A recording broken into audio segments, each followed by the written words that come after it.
میری کتاب جو ہے وہ ایک قائد اعظم کو ایک پرسنل اکوائنٹنس کی طرح دیکھ رہی ہے۔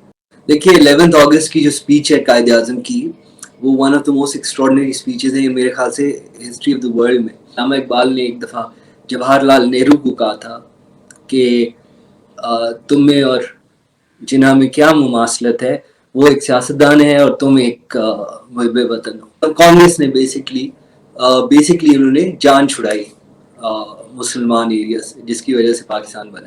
تو کیا جناح آپ کے خواب میں کبھی آئے ہیں؟ نہیں، میرے خواب میں کبھی نہیں آئے، میں ویٹ ہی کرتا رہا ہوں۔ پاکستان بحیثیت ریاست، اس میں اب کیا سیلف کریکشن کی ایبلٹی موجود ہے؟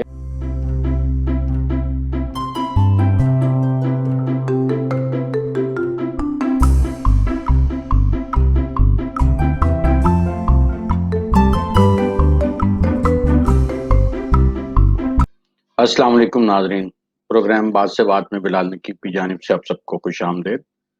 آج قائد اعظم محمد علی جناح کا 144واں یوم پیدائش ہے، اور اس اہم دن کے موقع پر ہمارا آج کا موضوع ہے جناح کی سیاست اور تصور پاکستان۔ اور ہمارے ساتھ شریک گفتگو ہیں بیرسٹر یاسر لطیف حمدانی صاحب۔ آپ کی کتاب جناح اے لائف اس سال جون میں شائع ہوئی ہے۔ علاوہ ازیں آپ متعدد تحریریں اور تحقیقی کام جناح کی زندگی اور سیاسی جدوجہد کو اجاگر کرنے کے حوالے سے قلم بند کر چکے ہیں۔ السلام علیکم یاسر، کیا حال چال ہے آپ؟ بالکل ٹھیک ٹھاک۔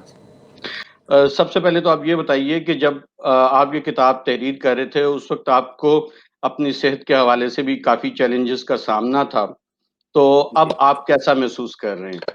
بہت بہتر چیز، ابھی بھی تھوڑے چیلنجز ہیں، کیمو وغیرہ ہو رہی ہے، لیکن I think I am on the mind, تو بہتر ہے سچویشن بہت زیادہ۔ اچھا، اس میں یہ بتائیے کہ ایک بنیادی سوال جو میرے ذہن میں بھی آتا ہے کہ جناح صاحب اپنی شخصیت میں سیکولر تھے، اور ان کے کوئی مذہبی جو تعصبات ان کی کسی بھی تحریر یا گفتگو میں ہمیں نظر نہیں آتے، لیکن انہوں نے جو اپنی سیاست کی بنیاد رکھی وہ ایک مذہبی گروہ کے حقوق کو تحفظ دینے کی غرض سے تھی۔ تو آپ یہ کیا سمجھتے ہیں کہ جناح کی شخصیت اور ان کی سیاست میں یہ تضاد تھا، یا آپ اس کو کسی اور زاویے سے اس کا تجزیہ کرتے ہیں؟ دیکھیے اس میں بیسکلی تو یہ ہے کہ اگر آپ دیکھیے تو قائد اعظم کی سیاست کی بنیاد کوئی ریلیجس گروہ کو پہلے دن سے ڈیفینڈ کرنے کے لیے یا پروٹیکٹ کرنے کے لیے، ان کے لیے سیف گارڈز لینے کے لیے نہیں تھی۔ آپ اگر دیکھیں تو 1904 میں جناح صاحب نے کانگریس جوائن کی، اور ان کا جو نظریہ تھا کہ وہ جو برٹش بیوروکریسی ہے اس سے زیادہ رائٹس لے کے جو لوکل گورننس ہے اور سیلف رول ہے اس کی طرف جائیں۔ اسی سلسلے میں ان کو best ambassador of Hindu Muslim unity بھی کہا گیا۔ کانگریس کے وہ مین لیڈرز میں سے تھے۔ ان کا کانگریس سے جو ایکچولی جو بریک ہوا وہ اس وجہ سے ہوا کہ گاندھی جی تو جو تھے وہ ریلیجن کو پالیٹکس میں لا رہے تھے، اور وہ خلافت موومنٹ کو بھی سپورٹ کر رہے تھے، اور پھر ریلیجس کانسیپٹس کی طرف جا رہے تھے۔ تو قائد اعظم نے اس بات پہ بڑی کلیئرلی کہا مسٹر جناح نے کہ I have nothing to do with this false religious frenzy. تو پہلی بات تو یہ۔ اب آپ کا جو دوسرا کویشچن ہے کہ یہ گروہ کا چکر کب سے چلا، کہ وہ آہستہ آہستہ یہ سچویشن ایسے ہوئی کہ قائد اعظم نے جیسے جیسے مسلم لیگ کے اندر کیا، اور ہوئے اس میں ایک سچویشن یہ تھی کہ جو سیف گارڈز تھے وہ نہیں نظر آتے تھے۔ 37 کے جو الیکشنز تھے اس میں اصل میں مسلم لیگ ویسے تو ہر جگہ اس کو کوئی اتنی خاطر خواہ جو ہے انہوں نے سیٹس نہیں لی، لیکن جو یو پی تھا وہاں مسلم لیگ نے ٹھیک ٹھاک سیٹس لی، اور اتنی لی کہ کانگریس کو حکومت بنانے کے لیے، خیر حکومت بنانے کے لیے نہیں لیکن کانگریس کو، اور یہ الیکشن کانگریس کے ساتھ اتحاد میں لڑا گیا بائی دی وے۔ تو کانگریس نے حکومت کے اندر شامل ہی نہیں کیا۔ انہوں نے کہا کہ اگر آپ نے شامل ہونا ہے تو آپ مسلم لیگ کو، جس نے شامل ہونا ہے وہ مسلم لیگ کو خیر بات کہے اور کانگریس کو جوائن کرے۔ تو اس وقت سے یہ نظر آیا کہ ایون دو جو ہے الیکٹرل پالیٹکس ہے، اور اس کے باوجود کہ سیف گارڈز ہیں، اس کے باوجود جو سچویشن ہے اس کے لیے بیٹر سیف گارڈس چاہیے. تو یہ جو پاکستان کی ڈیمانڈ اٹھائی گئی, یہ مسلم انڈیا کی ڈیمانڈ اٹھائی گئی, اگر آپ لاہور ریزولوشن کو غور سے پڑھیں, ٹھیک ہے, تو آپ دیکھیں گے کہ اس کے اندر بہت ساری ڈفرینٹ چیزیں ہیں. ایک تو word autonomous and independent units کا ہے, وہ دو جگہ سے چینج کرے, لیکن ورڈ وہاں جو یوز ہوا ہے نا پاکستان اور انڈیا کے لیے, یعنی انڈیا بھی نہیں ہندوستان, تو انڈیا قائد اعظم کے نزدیک پاکستان اور ہندوستان کے اوپر کی چیز تھی, یعنی یہ پاکستان اور ہندوستان ٹوگیدر وہ انڈیا. لیکن اس کے اندر آپ دیکھیں کہ جو انڈیا کا کانسٹیٹیوشن کی بات کی گئی ہے وہ ایک سنگولر میں ہے, یعنی کہ لاہور ریزولوشن کوئی سیپریشن کی بات نہیں کرتا, اور اگر کرتا بھی ہے تو وہ بات یہ کرتا ہے کہ کچھ عرصے کے لیے کم از کم they would be a single constitution جس کو کیا جائے گا فالو, اور اس کے بعد یہ ڈیسائیڈ کیا جائے گا. اور پھر آپ نے دیکھا تو یہ ایک لفظ ہے جی یورپین پولیٹیکل سائنس میں کنسوسیشنلزم, جس کا مطلب یہ ہے کہ جہاں سوسائٹی ڈیوائیڈڈ ہو وہاں پاور شیئرنگ ہوتی ہے, ایک کانٹریکچوئل ارینجمنٹ ہوتی ہے بٹوین لیڈنگ کمیونٹیز. تو یہ قائد اعظم چاہتے تھے. 1946 میں انہوں نے کیبنٹ مشن پلان بھی ایکسیپٹ کیا اسی سلسلے. جب ہم یہ دیکھتے ہیں کہ جناح نے ایک سٹیج پر آ کر جب کانگریس چھوڑ دی, تو کیا یہ سوچ اس وقت ان کے ذہن میں آ چکی تھی کہ ہندو مسلم سیاست جو ہے وہ اتحاد کے ساتھ نہیں چل سکتی کیونکہ ان کے آبجیکٹیوز ڈفرینٹ ہیں اور یہ اسٹرگل جو ہے ایک دوسرے کے کنٹراڈکشن میں ہوگی؟ کیا یہ پہلو اس وقت ان کے ذہن میں تھا اس وقت؟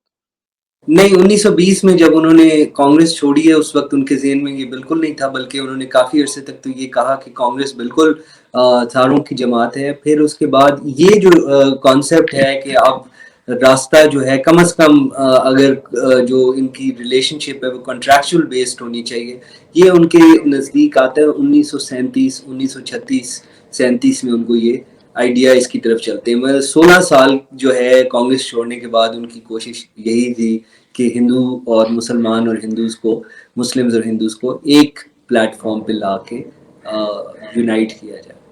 اکثر ہم ہمارے نصاب میں بھی اور گفتگو میں بھی اس بات پہ ہم بہت زیادہ ایمفسائز کرتے ہیں کہ پاکستان کا خواب اقبال نے دیکھا اور اس کی تعبیر جو ہے وہ جناح نے حاصل کی. تو کیا آپ یہ سمجھتے ہیں کہ علامہ اقبال کی سوچ اور فلسفے کا اثر تھا جناح کی سیاست پہ, اور جناح جو جدوجہد کر رہے تھے وہ اصل میں اس کا جو تصور تھا اور اس کا جو محور تھا وہ علامہ اقبال کے افکار تھے؟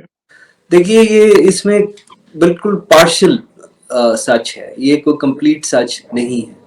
علامہ اقبال نے پاکستان کا نظریہ پیش کیا, مطلب پاکستان کا یہ کہا کہ نارتھ ویسٹ میں جو ہے ایسی ریاست ہونی چاہیے, اس میں بائی دا وے بنگال کا انہوں نے ذکر نہیں کیا تھا. اس کے بعد اسی طرح رحمت علی نے جو پاکستان اسکیم بنائی, تو ان کے اپنی جو ہے ایک کنٹریبیوشن ہے, یا کنٹریبیوشن کہہ لیں یا جس طرح آپ اس کو دیکھنا چاہتے ہیں, کہ یہ آئیڈیا جو تھا ایک ریاست کا, مسلمانوں کے ہوم لینڈ کا, اس میں ان کی کنٹریبیوشن ہے. لیکن جہاں تک جناح صاحب کا تعلق ہے, انہوں نے مطلب علامہ اقبال کی جب وفات ہوئی تو انہوں نے جو ہے اوبیسلی کنڈول کیا, لیکن جناح صاحب کی سیاست پہ علامہ اقبال کا کوئی خاص اثر نہیں نظر آتا. اور اس میں آپ کو صحیح جو ایک ڈفرنس میں آپ کو بتاتا ہوں کہ علامہ اقبال جو تھے وہ ایک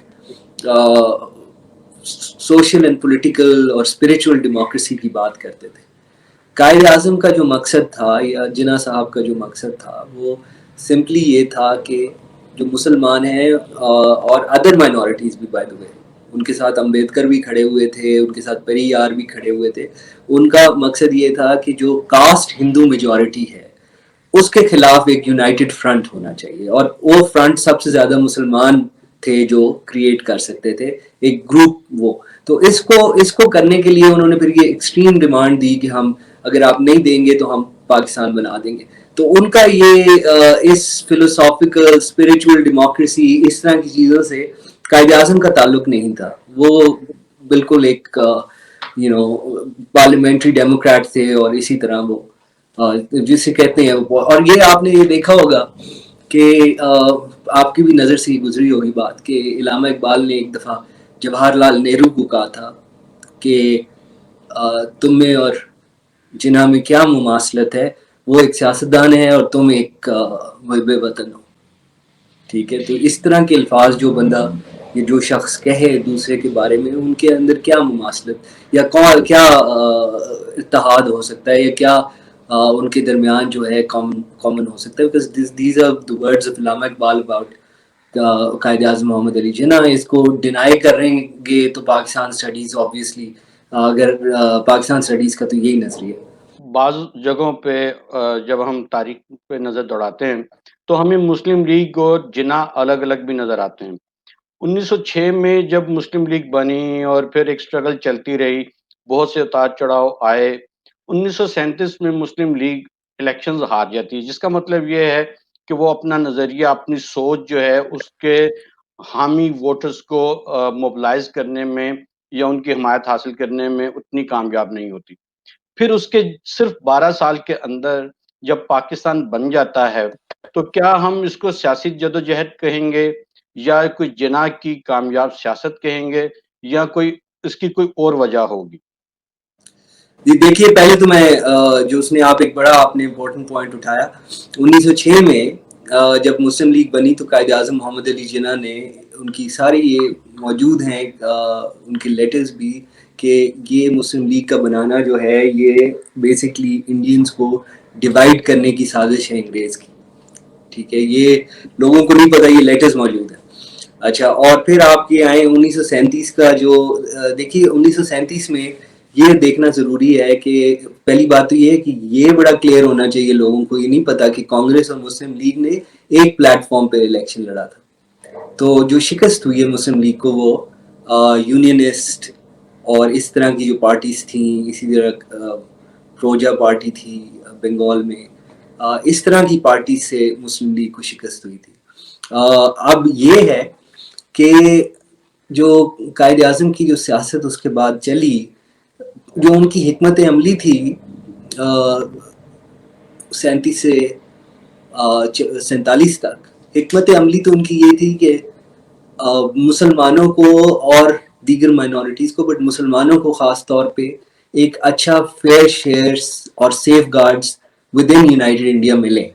ٹھیک ہے، دیکھیے پاکستان بننے سے قائد اعظم کی جو مین کنسٹیچوئنسی تھی، جو مسلمان رہ گئے تھے انڈیا میں، اس کے بارے میں آبویسلی قائد اعظم کا بہت زیادہ کنسرن تھا. ٹھیک ہے، تو یہ جو فائنل پاکستان کا بننا ہے، یہ کوئی کامیابی نہیں میں سمجھتا قائد اعظم کی، کم از کم قائد اعظم کی حکمت عملی کی. یہ الٹیمیٹلی جو پاکستان کا بننا ہے، یہ جو کانگریس تھی اس نے دے called mister جناز bulb. Quaid Azam کہہ رہے تھے کہ اگر آپ نے ہمیں رائٹس اس طرح کے نہ دیے یا سیف گارڈ اس طرح کے نہ دیے، ہم علیحدہ ہو جائیں گے. انہوں نے کہا چلو علیحدہ ہو جاؤ. تو ان اے سینس یہ کانگریس نے اور کانگریس نے بیسکلی انہوں نے جان چھڑائی مسلمان ایریا سے، جس کی وجہ سے پاکستان بنا. جب بھی ہمیں مذہبی انتہا پسندی کا سامنا ہوتا ہے تو ہم قائد اعظم کی 11 اگست کی تقریر کا حوالہ دیتے ہیں کہ قائد اعظم تو مذہبی آزادی پہ یقین رکھتے تھے اور وہ تمام مذاہب کو یکساں حقوق دینے کے خواہاں تھے. لیکن جب دوسری جانب ہم قرارداد مقاصد دیکھتے ہیں جو اب آئین کی روح کا تعین کرتی ہے، تو وہ مسلمانوں کے اور اسلام کے حقوق اور مذہب کو تحفظ دینے پہ تو ایمفسائز کرتی ہے، لیکن اقلیتوں کے حقوق کو اس طریقے سے سیف گارڈ کرنے کی بات اس میں نہیں ہے. آئین میں بہرحال وہ موجود ہے. تو آپ کیا سمجھتے ہیں کہ 11 اگست کی تقریر کو آئین کا تعین کرنا چاہیے تھا سمت کا، یا قرارداد مقاصد کو؟ دیکھیے 11 اگست کی جو اسپیچ ہے قائد اعظم کی، وہ one of the most extraordinary speeches ہیں میرے خیال سے ہسٹری آف دا ورلڈ میں. اور اس کے اندر سے ایک دو چیزیں جو ہیں وہ بیسکلی تو یہ والا پارٹ آپ پڑھتے ہیں، اس میں سے جو زیادہ کوٹ کیا جاتا ہے کہ you are free to go to your temples, mosques and other places of worship in this state of Pakistan. You may belong to any religion, caste or creed, and that has nothing to do with the business of the state. اس سے زیادہ important part اس میں دو ہیں. ایک تو قائد اعظم نے اس کے اندر بات کی ہے Roman Protestant Catholic Protestant conflict کی. ٹھیک ہے، جو کہ برٹن میں تھا، اور انہوں نے کہا ہے کہ کیسے جو ہے ڈیوائڈڈ سوسائٹیز جو ہیں الٹیمیٹلی ان کو ایکول رائٹس دینے پڑتے ہیں، چاہے کسی قسم کی بھی کوئی ایسے ایشو ہو. تو انہوں نے پھر اس کا یہ مثال دیتے ہوئے انہوں نے کہا کہ in course of time Hindus will cease to be Hindus and Muslims will cease to be Muslims, not in a religious sense but in a political sense as citizens of the state. یہ بڑی جو ہے آپ یہ دیکھیں کہ بڑی extraordinary بات کی ہے انہوں نے. جو ٹو نیشن تھیوری تھی اس کو الٹ دیا. ٹھیک ہے، انہوں نے کہا کہ الٹیمیٹلی الٹی جائے گی. ٹھیک ہے، جو کہ اصل جناح کی سیاست ہے. تو یہ بات جو ہے اس میں دو رائے ہو ہی نہیں سکتی. ٹھیک ہے، یہ کہنا کہ یہ سیکولرزم کی بات نہیں کر رہی، یہ دو رائے اس پہ ہو ہی نہیں سکتی. تو یہ بڑا کلیئر تھا. اب آپ یہ دیکھیے کہ قائد اعظم کی وفات کے بعد یہ آبجیکٹو ریزولوشن آتا ہے. اب آبجیکٹو ریزولوشن کے بارے میں دو باتیں کروں گا. ایک تو اس نے جو ہے قائد اعظم کا جو نظریہ تھا سیکولر ریاست ہونے کا، جو میں نے جس کا ذکر کیا، اس کو بیری کر دیا. ٹھیک ہے، یہ تو بالکل درست ہے، اور وہ اس لیے کیا کیونکہ جو لوگ آئے لیاقت علی صاحب کے لیاقت علی خان کے بشمول جو لوگ قائد اعظم کے بعد آئے، ان کے پاس وہ تھا نہیں وہ اسٹیچر جس سے وہ یہ والا ویو جو ہے اپنا قائد اعظم والا امپلیمنٹ کر سکتے. لیکن اس میں آپ کو یہ ضرور کہوں گا کہ ریاستیں دنیا میں بہت ساری ہیں جن کا پریامبل یا دباچہ جو ہے وہ اس طرح کا ہے. فار ایگزامپل آئرلینڈ کا جو ہے، آئرلینڈ کا بھی اس طرح چلتا ہے، لیکن وہ پریکٹیکل فارم میں ڈفرینٹ ہو جاتا ہے. اب آپ اگر آبجیکٹو ریزولوشن کو دیکھیں، اور آبجیکٹو ریزولوشن کے اندر مسلمانوں کی بات کی گئی ہے، انیبل کی بات کی گئی، انفورس کی بات نہیں کی گئی. لیکن اس کے بعد ایک جگہ پہ یہ بھی لکھا ہوا ہے کہ minorities shall be given the right to freely develop their cultures and propagate etc their religion and whatever cultures and stuff. تو یہ جو چیز ہے، یہ آپ کو پتہ ہے کہ جب جنرل ضیاء نے اس کو سبسٹنٹیو پارٹ بنایا تھا کانسٹیٹیوشن کا، یہ ورڈ فریلی نکال دیا تھا. ٹھیک ہے، یہ 18ویں امینڈمنٹ میں اس کو واپس ڈالا گیا. تو یہ اس لحاظ سے آبجیکٹو ریزولوشن ایک وہ بھی ہو سکتا ہے لبریٹنگ ڈاکیومنٹ. اس میں آپ کو میں اگزامپل دیتا ہوں کہ جب آبجیکٹو ریزولوشن بن رہا تھا تو لیاقت علی خان صاحب نے اور سر ظفر اللہ خان نے اس میں پرومس کیا تھا کہ اس کا مطلب یہ نہیں ہے کہ غیر مسلم جو ہے وہ صدر یا وزیر اعظم نہیں بن سکے گا. اس کا مطلب یہ نہیں ہے. اب آپ دیکھیے کہ یہ ڈسپائٹ اس کے کہ یہ کہا گیا پاکستان میں پہلے تو 56 میں صرف پریزیڈنٹ کا عہدہ بند کیا گیا، لیکن وزیر اعظم کو کوئی بھی بن سکتا تھا، مسلمان یا غیر مسلم. 1973 میں کے آئین میں بالکل سارا کچھ بیری کر دیا. ٹھیک ہے، سو یہ آبجیکٹو ریزولوشن کی جو اسپرٹ کم از کم لیاقت علی خان، سر ظفر اللہ خان اور ایون علامہ شبیر احمد عثمانی، میں ان کو بھی کوٹ کر سکتا ہوں. ان لوگوں کے نزدیک جو نظریہ تھا جو انہوں نے آبجیکٹو ریزولوشن کے اندر پیش کیا تھا، وہ کم از کم جو ہے وہ والا نہیں تھا جو 1973 کے کانسٹیٹیوشن میں. تو جو آپ یہ بات کریں گے کہ اس میں بالکل یہ لوگ جو تھے، جو فالوورز تھے، ان کے پاس وہ سٹیچر نہیں تھا کہ وہ قائد اعظم کا سیکولرزم امپلیمنٹ کر سکیں. لیکن ان کا جو ویو تھا آبجیکٹو ریزولوشن کا، وہ بھی تنگ نظری پہ بیس نہیں تھا. ٹھیک. اچھا یہ بتائیے کہ جو کتاب آپ نے تحریر کی ہے جناح لائف، اس میں آپ نے وہ کون سے ایسے پہلو اجاگر کیے ہیں جو جسونت سنگھ اور اجیت جاوید کی کتاب سے مطابقت رکھتے ہیں، اور کون سے ہیں جو ان سے مختلف ہیں، یا آپ اس کو ڈفرینٹ طریقے سے انالائز کرتے ہیں؟ دیکھیے، میں اس میں ان کے ساتھ میرا کوئی خاص اختلاف نہیں ہے.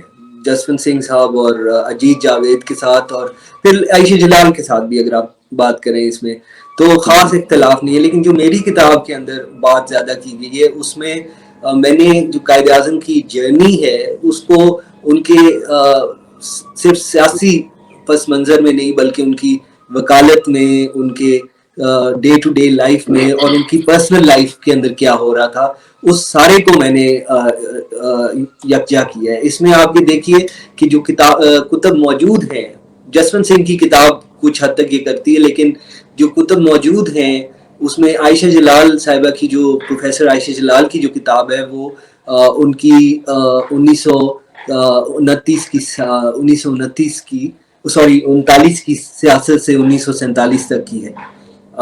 اسی طرح اگر آپ اجیت جاوید کی دیکھیں تو وہ اس چیز کے اوپر کر رہی ہیں کہ قائد اعظم محمد علی جناح وہ ایک سیکولر نیشنلسٹ تھے, تو اس پہ بھی میں ایگری کرتا ہوں, میں نے جیسے آپ کو پہلے کہا. پھر جو عائشہ جلال کی ہو گئی, جسونت سنگھ کی جو کتاب ہے وہ کافی حد تک میرے کتاب سے سملر ہے. میری کتاب جو ہے وہ ایک قائد اعظم کو ایک پرسنل اکوائنٹنس کی طرح دیکھ رہی ہے. مطلب ہے میں نے اس طرح لکھنے کی کوشش کی ہے کہ میں جناح صاحب سے ہی بات کر رہا ہوں, مطلب اس طرح ڈائلاگ نہیں ہے, لیکن ان کی بیسکلی ان کے پوائنٹ آف ویو سے میں اس چیز کو دیکھ رہا ہوں, بیسڈ آن سارا کچھ based on sources such as news papers, Bombay Chronicle, اور جو ہے ٹائمز آف انڈیا, اور اس طرح ہندوستان ٹائمز. سو ان کی بیسس پہ وہ میں نے کتاب لکھی. پاکستان میں جناح کو ایک مذہبی رنگ میں پیش کیا جاتا ہے, اور اکثر وہ جو مذہبی شخصیات ہیں انہی کے خواب میں بھی آتے ہیں. تو کیا جناح آپ کے خواب میں کبھی آئے ہیں؟ نہیں, میرے خواب میں کبھی نہیں آئے, میں ویٹ ہی کرتا رہا ہوں. جو اس میں یہ ہے کہ مذہبی لوگوں نے دیکھیے ان کو ہر بندے نے اس ملک میں جو ہے استعمال کرنے کی کوشش کی ہے. کچھ نہیں, ایک ٹائم پہ ذوالفقار علی بھٹو صاحب نے, اور وہ اس کے اندر کچھ تھا, اس میں کچھ وزن بھی تھا کہ ذوالفقار علی بھٹو صاحب نے بھی آرٹیکل لکھوائے تھے کہ جناح صاحب سوشلسٹ ہیں. تو ایک جگہ پہ قائد اعظم نے بات کی ہوئی ہے اسلامک سوشلزم کی, تو آپ کو بھٹو صاحب کا تو پتا تھا کہ وہ اسلامک سوشلزم کا انہوں نے تحریک چلائی تھی, بیسکلی استعمال کیا تھا. تو انہوں نے کہا کہ قائد اعظم بھی اسلامک سوشلسٹ. تو یہی ہے کہ ان کی پرسنالٹی اتنی اسٹیچر کی ہے. لیکن میں آپ کو ایک بڑی بات کلیئر کر دوں, جس پارٹ سے میں انسپائرڈ ہوں نا, وہ نیسسریلی وہ نہیں ہے جس سے پاکستانی انسپائرڈ ہے. میں جو ہوں انسپائرڈ ہوں ان کی ارلی سیاست سے, بلکہ جو ان کے پہلے 20-25 سال ہیں سیاست کے, اس سے میں انسپائرڈ ہوں, کیونکہ he was an extraordinary advocate, orator and a person of great vision دنیا کے بارے میں. ان کے پروگریسو آئیڈیاز, ان کا برٹش لبرلزم جو انہوں نے وہاں سے اپنی تعلیم سے حاصل کیا, اس کے بعد آپ کو پتہ ہے سیاست جو ہے وہ کس طرف ان کو لے گئی. لیکن وہ جو 25 سال ہیں وہ اصل انسپائرنگ ان کا پیریڈ ہے. تو میری کوشش کتاب میں بھی یہی تھی کہ وہ اس پارٹ کو اجاگر کروں تاکہ لوگوں کو پتہ چلے کہ دیر از, اس میں میرے خیال سے جو ایک بات میں کہوں گا, ایک کتاب ہے, سوری اگر میں ریمبلنگ آن کر رہا ہوں, لیکن یہ ایک پوائنٹ, ایک کتاب ہے جو لکھی گئی ہے, جناح often came to our house. یہ ایک انڈین ہے, انڈین رائٹر ہیں. دس از اے فکشن بک لیکن based on some persons actual account. تو یہ Jinnah often came to our house جو ہے, اس میں قائد اعظم کی جو زندگی ہے اس کو ایک شیکسپیرین ٹریجڈی بنا کے دکھایا گیا. ٹھیک ہے, تو ایک جو میکبیتھ کی بڑی لائن ہے فرام ایکٹ 4 سین 3, وہ یہ ہے کہ angels are bright still but the brightest fell. تو آئی تھنک قائد اعظم کی زندگی کو بھی اس تناظر میں دیکھنا چاہیے, اور کم از کم میں دیکھتا ہوں, میں یہ نہیں کہہ رہا کہ ہر ایک دیکھے. تو میری جو انسپریشن ہے وہ میں آپ کو یہ بتا رہا ہوں کہ اس طرف سے. اچھا, اگر جناح کو چند سال مل جاتے تو آج کا پاکستان کیسا ہوتا؟ دیکھیے قائد اعظم محمد علی جناح نے ایک آئین پریپیئر کیا ہوا تھا جو کوئی بھی حکومت جو ہے وہ ریلیز نہیں کرتی. وہ آئین تھا, کہنے کو سننے میں آیا ہوا ہے, جن لوگوں کو پتا تھا, بیگم شائستہ اکرام اللہ نے فار ایگزامپل اس بارے میں لکھا ہے کہ وہ فرینچ اور کینیڈین کانسٹیٹیوشنز کے اوپر بیس تھا. تو اگر قائد اعظم کو کچھ سال موقع مل جاتا یا جواہر لال نہرو جتنا موقع مل جاتا تو قائد اعظم بہت سارے کچھ ایسے کام کر جاتے پاکستان کو, میرے خیال سے کم از کم ایسی ریاست بنا دیتے. ویسے تو دیکھیے وہ لوگوں پہ اس طرح بھی اپنی وہ نہیں کرتے, لیکن امپوز نہیں کرتے تھے, لیکن ان کا جو پرسویسو سٹائل تھا اس میں شاید پاکستان ایک انکلوسیو ڈیموکریٹک ماڈرن ریاست بنتا, جس میں جو فوج کا عمل, فوج کی عمل کا دخل ہے وہ کم ہوتا، اور کم بھی نہیں ہو بالکل، کیونکہ انہوں نے فوج کو بتا دیا تھا کہ civilians make policy and you follow it. تو میرے خیال سے بہت ساری چیزیں تھیں جو ارلی آن پاکستان میں جو ڈفیکلٹیز تھیں، اور جو کانفلکٹ تھا اور محلاتی سازشیں تھیں، وہ شاید پاکستان میں نہ ہوتی. پاکستان بحیثیت ریاست، اس میں اب کیا سیلف کریکشن کی ایبلٹی موجود ہے اس وقت؟ دیکھیے بہت زیادہ ہم کہتے ہیں نا فار آؤٹ، بہت زیادہ باہر جا چکے ہیں سچویشن سے. یہ ہو سکتا ہے کہ کوئی 100 سال کے بعد ہمیں ہو جائے، لیکن آپ اگلے 50-70 سال جو ہے اس چیز کو بھول جائیں. بیکاز لیکن آپ کو یہ میں بتاؤں کہ ایک ٹائم پہ ایک وقت آئے گا، مجھے یہ یقین ہے ہم نہیں ہوں گے آبویسلی، لیکن جو آگے کی نسلیں ہوں گی وہ ہم پہ نہ صرف ہنسیں گی مگر وہ یہ سوچیں گی کہ کیسے پاسبل تھا کہ اس قسم کی میڈیول اسٹیٹ یا اس طرح کی ریاست جو اب ہم بن چکے ہیں یہ 21 سینچری میں ایگزسٹ بھی کر سکتی ہے.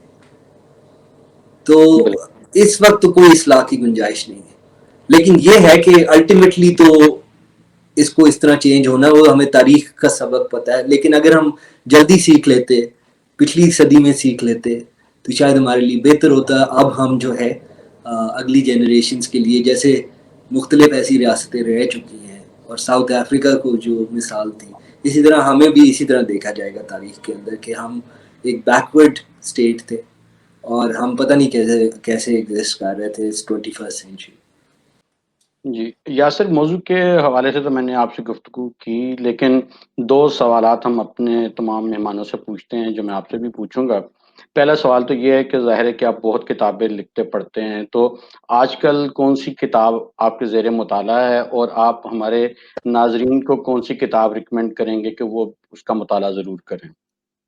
دیکھیے میں پڑھ رہا ہوں، اگر آپ مائنڈ نہ کریں تو یہ کتاب ہے جی الیگزینڈر ہیملٹن پہ، اور اس کا نام ہے، رائٹر کا نام ہے رون چرنو. انفارچونیٹلی پاکستان میں یہ ملتی نہیں، میں اس کو دبئی سے لایا تھا. یہ کتاب جو ہے، الیگزینڈر ہیملٹن جو تھے وہ بڑی تاریخ ساز شخصیت تھے، اور مجھے اس لیے بھی پسند ہے کہ میں جہاں میری یونیورسٹی تھی امریکہ میں، وہاں ان کا بڑا وہ تھا کہ جہاں سے ان کا اس سے بڑا تعلق تھا. تو ہیملٹن صاحب جو ہیں انہوں نے آئین امریکہ جو ریاست جو یونائٹڈ اسٹیٹس کی کانسٹیٹیوشن ہے اس کے اندر ان کی بہت کنٹریبیوشن ہے، اور یہ ٹریجری سیکریٹری بھی تھے. انہوں نے جنگ بھی لڑی تھی انگریزوں کے خلاف، اور بہت بڑے رائٹر تھے جو ان کے فیڈرلسٹ پیپرز ہیں ان کو انہوں نے کیا. تو یہ کتاب جو ہے، میں ایک تو یہ ہے کہ یہ میں پڑھ رہا ہوں، دوسرا میں یہ ریکمینڈ کروں گا اگر آپ کے ہاتھ یہ آ جائے، وچ از انفارچونیٹ کہ پاکستان میں اویلیبل نہیں ہے. ٹھیک. اچھا، آپ نے ٹریول کیا ہے پاکستان میں بھی اور کئی ملکوں میں بھی، تو کون سی ایسی جگہ ہے جو آپ کو سب سے زیادہ پسند آئی اور آپ چاہتے ہیں کہ آپ بار بار وہاں پہ ٹریول کریں، یا اگر موقع ملے تو وہاں پہ سکونت اختیار کر لیں؟ دیکھیے اس کا جواب ایک ہی ہے. اگر میں نے سکونت، پہلی بات تو یہ ہے کہ پاکستان میں میری زندگی ہے اور پاکستان کے ساتھ میرے اس طرح کے ٹائز ہیں، اور وہ حب الوطنی کا جو ہے وہ ہے کہ میں شاید سکونت اختیار کرنے کا میرے لیے تکلیف دہ عمل ہے. لیکن اگر میں کسی ملک میں سکونت اختیار کرنا چاہوں ڈسپائٹ آل اٹس پرابلمس، میں وہ چونکہ میں امریکہ میں پڑھا بھی تھا تو یونائٹڈ اسٹیٹس آف امریکہ، لیکن اس کی ایک اور وجہ یہ نہیں کہ میں وہاں پڑھا، اور مجھے تو برطانیہ بھی بہت پسند ہے کیونکہ وہاں سے میں نے باہر کی، لیکن اس لیے، اور جو 4 سال میں نے امریکہ اس میں نے یہ دیکھا کہ جو ان کا آئین ہے اس میں جو فرسٹ امینڈمنٹ ہے وہ اتنی زبردست امینڈمنٹ ہے جو کہتی ہے کہ ہم نہ مذہب کو جو ہے کسی کی مذہبی آزادی پہ قدغن لگائیں گے، نہ ہم مذہب کو ریاست کا حصہ بنائیں گے، نہ ہم کسی کا جو ہے بولنے کا حق جو ہے وہ اس سے چھینیں گے، نہ ہم پریس کے اوپر کو قدغن لگائیں گے، اور سارے فنڈامنٹل رائٹس کو ہم پروٹیکٹ کریں گے. یہ جو فرسٹ امینڈمنٹ کا یہ ہے free exercise clause, no establishment clause, freedom of speech clause, یہ اتنا ان کو پروٹیکٹ کرتا ہے کہ چاہے کوئی بھی ان کا حکمران آ جائے، جیسے ٹرمپ آ گیا، وہ ریاست چلتی رہتی ہے. تو اور اس میں بہت آزادی ہے، جو آزادی ان کی سلب نہیں کی جا سکتی چاہے کچھ ہو جائے. تو وہ کہ اس قسم کی ذہنی آزادی کی وجہ سے میں اگر کہیں سکونت اختیار کرنی ہو تو میں ڈیفینیٹلی یونائٹڈ اسٹیٹس امریکہ میں کروں گا. ایکسیپٹ یہ کہ میرا جو ہے انفارچونیٹلی کہہ لیں یا فارچونیٹلی کہہ لیں، انفارچونیٹلی کہہ رہا ہوں کہ میری جو ٹائز ہیں اس ملک کے ساتھ وہ بہت ایموشنل ہیں، تو میں شاید ایسے نہ ہی کروں. یاسر، بہت ہی علمی گفتگو آپ کے ساتھ رہی اور معلومات میں اضافہ ہوا. میں اپنے ناظرین کی جانب سے آپ کا بہت شکریہ ادا کرتا ہوں کہ آج آپ نے ہمیں ٹائم دیا اور اپنے خیالات سے آگاہ کیا. شکریہ بہت بہت Bilal, it's an honour and privilege کہ آپ نے مجھے اس شو پہ بلایا. ناظرین، ہمارے پروگرام کا وقت اس وقت ختم ہوا چاہتا ہے. اگلے ہفتے نئے موضوع اور نئے مہمان کے ساتھ آپ کی خدمت میں حاضر ہوں گے. تب تک کے لیے ہمیں اجازت دیجیے. اللہ نگہبان.